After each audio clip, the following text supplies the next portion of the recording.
Kaya raw ng Social Security System na itaas ang pensyon ng mga miyembro nito ngayong taon hanggang sa mga susunod na taon nang hindi nagkakaroon ng pagtaas sa kontribusyon ayon sa SSS.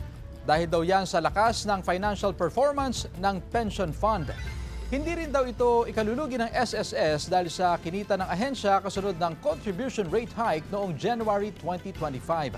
Magpapatuloy naman daw sa Setyembre ng taong ito at sa 2027 ang 10% annual pension increase ng mga retirado at may kapansanan.